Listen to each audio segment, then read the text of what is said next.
Well, it's a pleasure and a privilege to welcome back Michigan State University President Samuel L. Stanley Jr., MD, to MSU Today. Sir, great to talk with you again. Great to be with you, Russ. It's been clear since you were introduced to the MSU community a little over a year ago at a Board of Trustees meeting in late May of 2019 that diversity, equity, and inclusion would be hallmarks of the Stanley presidency at MSU. And I can't recall when I've been more proud to be a Spartan than when your and Provost Sullivan's letter arrived in my inbox around 7 in the evening on May 29th, commenting on the horrific circumstances surrounding the killing of George Floyd. Could you summarize your feelings and commitment to diversity, equity, and inclusion, and share your thoughts on where we are as a country related to race relations, and how do we once and for all get past this? Well, that's such an important question, and thank you for bringing it up, and thank you for your comments.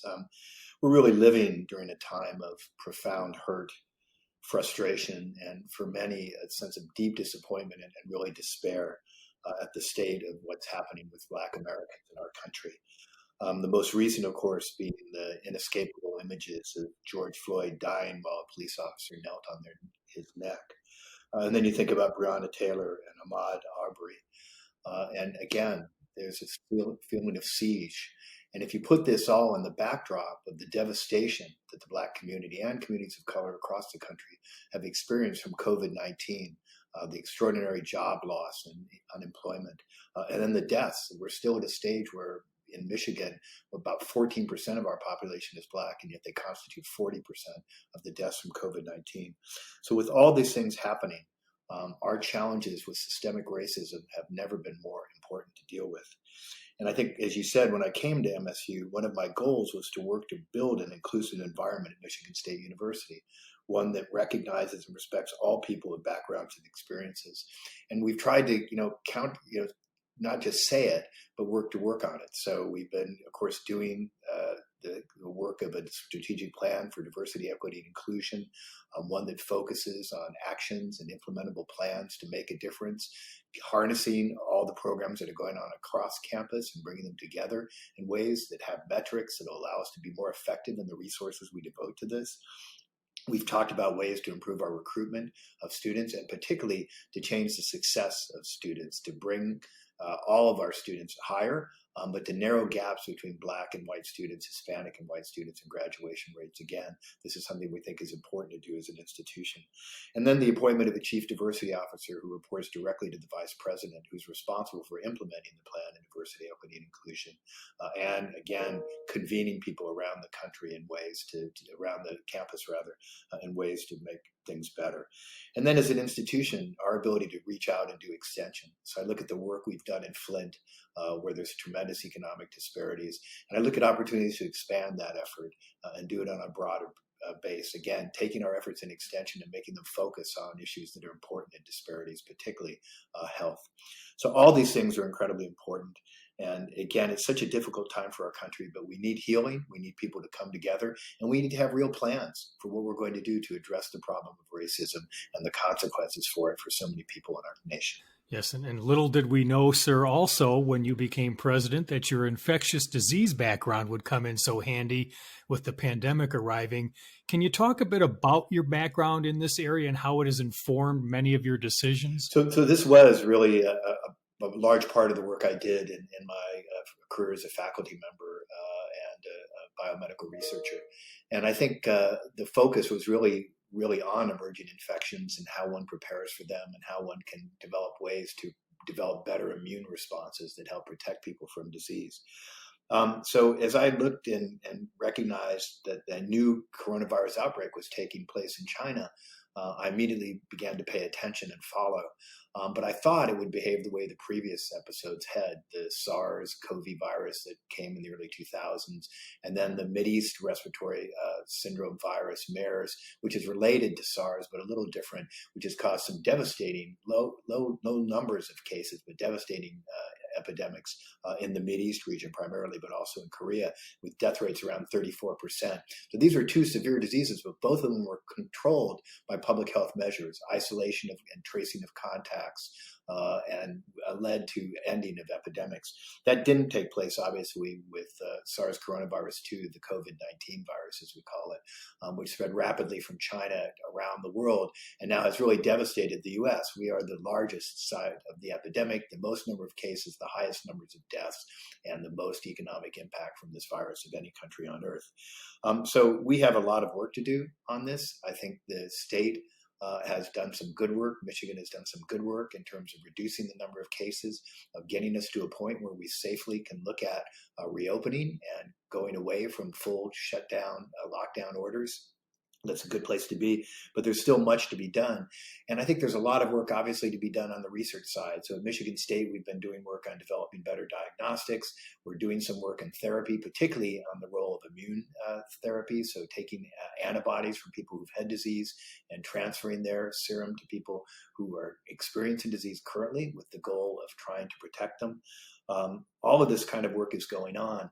And at the same time, the important work towards a vaccine that would render all of us safer goes on as well. So it is, kind of up my alley to some degree, but I also, look at it now from a very different perspective than I did as an infectious disease practitioner because of my responsibility to Michigan State University and the helping the state deal with this as well. And so that's been kind of the new perspective I've had on it. I'm catching up with Michigan State University President Samuel L. Stanley Jr., MD, on MSU Today. And sir, you did recently announce that we are planning to reopen in the fall with students on campus, with some restrictions, of course, and having the students leave at Thanksgiving. But how did you arrive at this decision, and what are some of the next steps? So we convened a large committee, a task force of about 32 individuals who represented a broad number of constituents on campus and asked them to kind of begin by answering the question whether we should consider reopening with students on campus or whether we should just continue to do what we did in the spring semester, which was provide instruction primarily online and remotely to students. And I think and I asked them to consider a number of factors, but first and foremost, of course, was safety. And we had two physicians chair the committee just so safety and health would be primary in the thinking about it. And as we did this, it became clear to us that we felt we could find ways to bring students back in a responsible manner and find ways to mitigate risk. We can't completely eliminate risk. Everybody understands that. I think we're not going to be able to do that. But again, as the state itself starts to open more completely, again, we've changed now to more openings, to retail opening, to some restaurants now being able to open in the state of Michigan. The difference between what we might be planning on campus and what the state is allowing have really evaporated. And so really the relative risk from being on campus versus being at home, but going out and doing some of these things starts to narrow a little bit. So with the fact that Michigan had done a great job, again, in lowering the number of cases, the cases have been on the downswing generally in the state, that made us more comfortable in looking at a plan that would allow us to safely bring students back. And so that's what we communicated. And we had started before this, but we're really working hard to figure out how exactly we do this. Some things we still haven't completely figured out, but most things I think we have good plans for how we can do this. And President Stanley, many people are wondering about the status of college football returning as normal across the country this fall too. Any thoughts on that happening, and what will be the factors you and your colleagues consider? So again, Russ, safety remains, obviously an important consideration. I think there's ways in which this can be done, and it involves, frequent testing of players and, making sure that they're free of COVID-19 infection. It involves testing coaches and trainers as well. It involves physical distancing and so on, but making sure that people who come on the field don't show any evidence that they're infected with the virus is probably the fundamental component of doing this safely. If you get to that, then I think you can play. Then the next question becomes, what about people in the stands? And I think that'll depend a lot, again, on what the rulings are. It's nice for football because you're outside, so that reduces risk. We know that. We can spread people apart, 6 feet, whatever the public health people feel is best. And I think you could have crowds in. What you have to manage is the actual entrance and exit from the stadium. That seems to me to be one of the most difficult things to manage. We have you have these tunnels people go through, you have, corridors. And so how do you stagger arrivals so you can make it safer for people and reduce that kind of contact? But the critical thing, and something I should emphasize again, as we talk about campus reopening and we talk about these events, is the wearing of masks.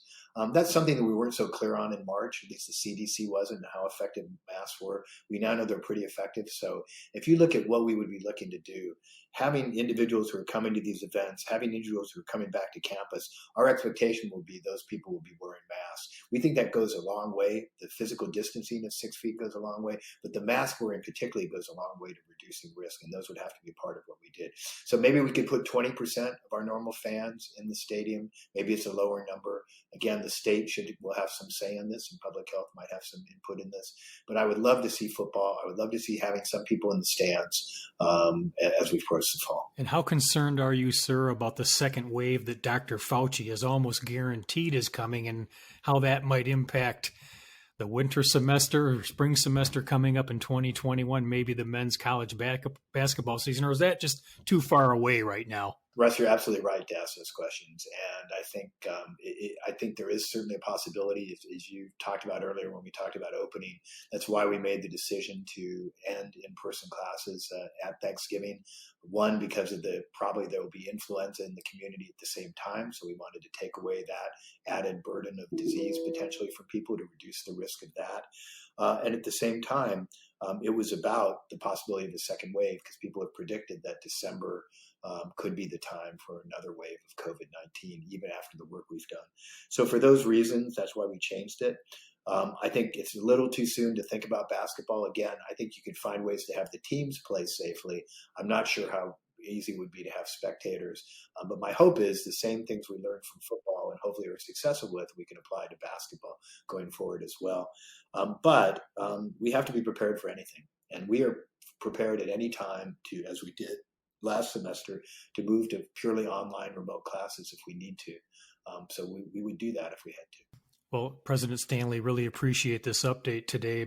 And as circumstances do change daily, what would you like us to keep in mind as the summer progresses, and what are you looking forward to in the fall? So I'm very excited about the fall again, and I think we'll be in some uncharted territory. And I appreciate people's patience. We won't have all the answers all the time, but we're doing our best again with the safety of students, health, and faculty paramount. And I think people's patience as we go through this area is going to be important. And I think given the circumstances we have right now, again, in our country, I think, again, the opportunity to continue dialogue, to talk to each other, to maintain these lines of communication and empathy. I think to recognize that some people are experiencing things right now in ways that are different from that you may be experiencing, but understanding their perspective and what's hit them and what they've had to undergo is very, very important in helping us deal with these critical issues we're facing currently. Well, President Stanley, thank you again for sharing your insights with me on MSU Today. Russ, always a pleasure. Thank you. That's Michigan State University President Samuel L. Stanley Jr., MD, and you can keep abreast of all that he's working on at president.msu.edu. And I'm Russ White. This is MSU Today.